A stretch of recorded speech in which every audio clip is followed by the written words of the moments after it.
adalah dorongan kita untuk berbakti terhadap kedua orang tua, baik kita yang sudah menikah maupun yang belum menikah. Kenapa? Karena di dalamnya ada kebesaran atau agungnya pahala. Wa idam thawabi, betapa besarnya pahala. Kalau misalkan puasa Ramadan, insya Allah tahun depan kita puasa Ramadan kita mulai. Ini orang tua. Yang kalau sudah lepas tidak akan balik. Ya kan? Balik lagi. Wa ma'nahu anna birrahma inda kibarihima wa dha'fihima bil hikmati aw nafaqah. Bagaimana berbakti terhadap orang tua yang sudah sangat sepuh dengan melayani bil hikmah, melayani gitu. Mas-mas ini sudah ada yang pernah menggendong bapak ibunya? Gendong. Dulu ibu saya mau, dari gendong ayah bilang, mak tak gendong. Tapi sama kakak saya mau, sama saya nggak mau. Akhirnya kakaknya pas kebetulan kakak saya nggak bisa. Kebetulan ya, ayo kita pasang itu sekitar mungkin hampir 50 meter lah. Masih cepet-cepet gitu. Kan kalau digendong kita dadanya terhentak loh, terhentak. Jangan buru-buru ya pelan-pelan. Jadi baru mau. Kita bisa dengan khidmat. Atau kemudian mohon maaf mandikan, mohon maaf membersihkan kotorannya. Jadi kadang kita mohon maaf merasa bahwa pakai ini itu ketika kita kecil lebih daripada itu, ya kan? Maka mungkin kita memutar iya, tapi jangan juga di tempat orang tua. Ustaz kalau sudah sekali enggak apa-apa. Ini setiap hari. Di situ letak pahalanya ketika dilaksanakan ini ikhlas. Maka ketika misalkan adik di rumah laporan kak harus bantu emak gini-gini, sabar. Itu ada pahala yang bisa kamu perlu apa? Nah, dia kemudian berterima terhadap emak, saya menguatkan dia, kamu perlu apa? Sakit dari sini. Kalau saya kaki juga kadang juga pulang juga. Nah gitu. Awin apa kok? Apa kita berbagi terhadap orang tua dan untuk memberi nafkah? Nafkah karena sudah tidak kerja, tidak ada pegangan, maka ada seorang anak yang kemudian karena dia sudah tinggal di luar kota, berkunjungnya dengan saudara-saudara yang ada di kampung halaman. Jadi anak ini memiliki usaha. 100% hasil usaha anak di kampung halaman diperuntukkan untuk orang tuanya. Diperuntukkan 100% untuk kebutuhan orang tuanya. Jadi kalau orang misalkan ada penyewaan barang, saya kepada orang tuanya, pada dia punya anaknya. Karena anaknya memang berkomitmen demikian untuk orang tuanya, orang tua. Jadi merasa cukup. Ibu-ibu kalau misalkan orang tua jalan, misalkan pegang uang, rasanya antep atau tidak kita berjalan? Antep kok bawa tas rasanya antep karena ada uang di dalamnya. Bawa ATM misalkan itu antep. Sama seperti kalau kita anak muda bawa HP, pulsanya ada, kuotanya juga ada, IPI-nya juga terisi, baterainya full. Apa yang dikhawatirkan lagi? Tidak ada. Sekalipun nggak bawa dompet, tidak masalah. HP sudah ada pulsa, sudah IPI juga ada, OVO juga terisi, datanya juga terisi, GoPay-nya juga terisi. Apa yang dikhawatirkan? Gitu. Tapi kemudian ketika orang bawa HP, pulsanya sudah nggak ada, IPI juga ada isinya, semua dana juga ada isinya, HP-nya mati lagi. Nah, gimana? Kan jadi susah. Maka orang tua ketika kita bilang orang tua saat itu sudah tidak butuh duit, tidak butuh dunia, ya lihat usianya dulu, lihat usianya dulu.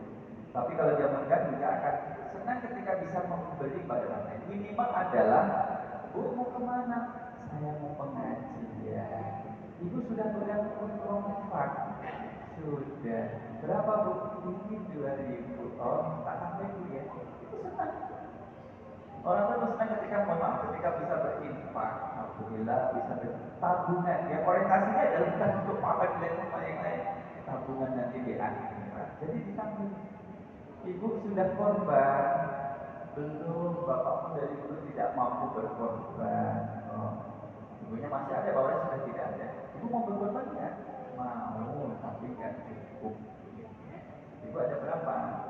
Baru 1.500.000. Korban berapa di rumah? 3.500.000. Ibu mau korbankan? Saya kasih uang ibu untuk berkorban. Terima kasih. Paling nanti yang dikembalikan adalah doa. Sekalipun orang tua mengucapkan satu kalimat terima kasih, tapi di belakang terima kasih ini buahnya untuk yang doa untuk anaknya. yang kemudian tidak secara sorry, secara jelas itu disampaikan, tapi di dalam hati itu banyak doa untuk anaknya. Meskipun cuma terima kasih, semoga Allah membalas itu. Nah, inilah yang mahal.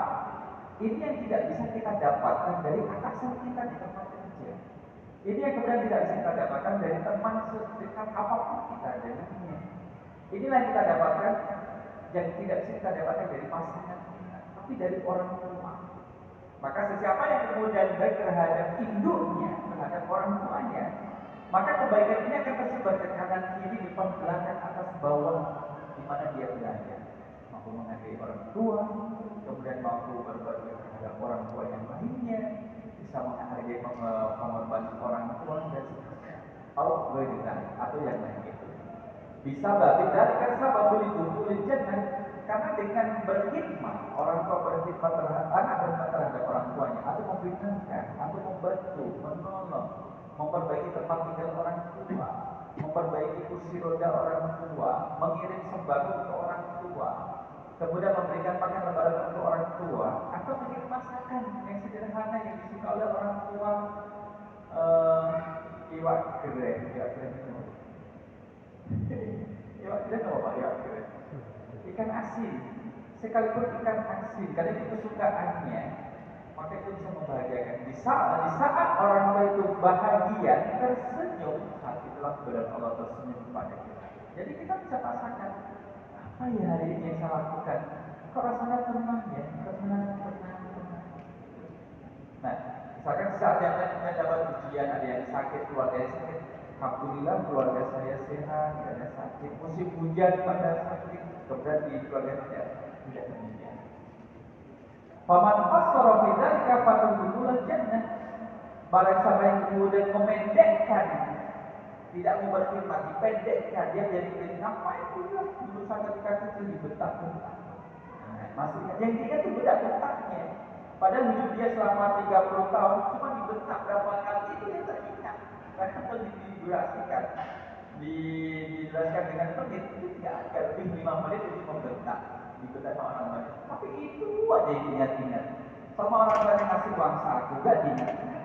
Selama orang banyak ngasih uang untuk sahur, makan, berbuka, sekolah, itu gak diingat-ingat. Kenapa diingat-ingat? Itu namanya orang yang pelit terhadap orang tua. Awil nafkah, bukannya kemudian memberikan nafkah kepada orang tua, memberikan uang jangan. Itu malah gini, mak, itu cincinnya nganggur ya, gitu. Boleh tak pinjam, nanti tak balikin ya. Minggu depan tak balikin di roti.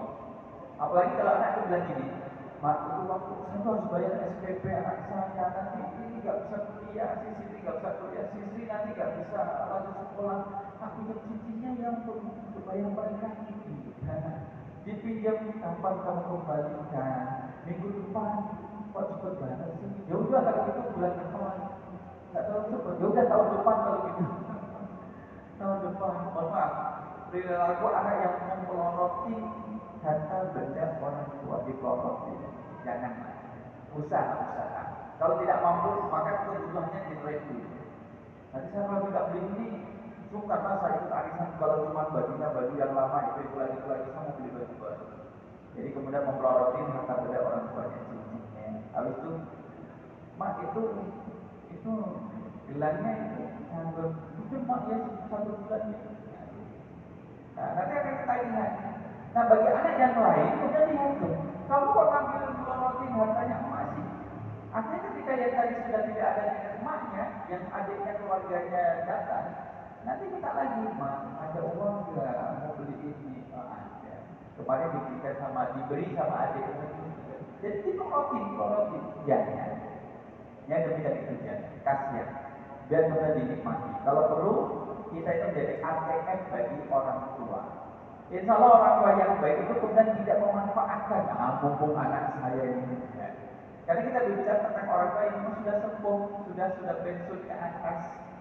Kalau masih hanya usia tua saja, itu masih bisa berusaha, insya Allah. Atau mohon maaf, usianya masih muda, tapi kemudian mohon maaf dapat ujian sakit.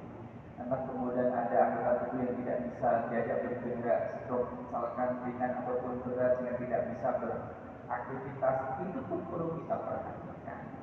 atau di saat kemudian masih ada tanggungan orang tua ini kemudian tidak bisa bekerja lagi, kena PHK misalkan, maka anak yang kemudian paling besar dan sudah cukup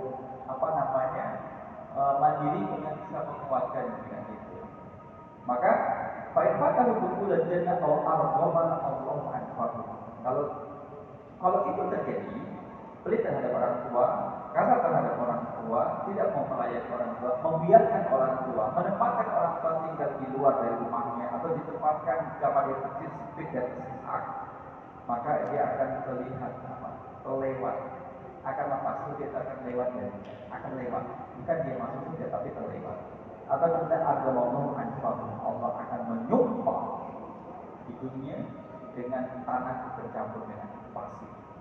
Inilah bentuk hinaan betapa Allah itu marah terhadap anak yang tidak menghormat terhadap orang tua. Nah, ini nasihat bagi teman-teman anak-anak yang masih memiliki orang tua. Kan belum Ustaz sudah tidak ada orang tua, sudah tidak ada sejak 2021. Kalau bapak 2009, kalau emak 2021. Nah itulah. Nah ini insya Allah kita lakukan nanti setelah hari raya Idul Adha. Karena nanti ada Idul Adha, coba anak-anak menawari pada orang tua, bapak mau sate, ibu mau sate ini kan? Iya dan saya sebagainya. Semoga apa yang kita berikan kepada orang tua Allah akan kembalikan dalam bentuk yang sebaik-baik. Amin. Aku qouli hadza astaghfirullah li wa lakum. Wassalamualaikum warahmatullahi wabarakatuh.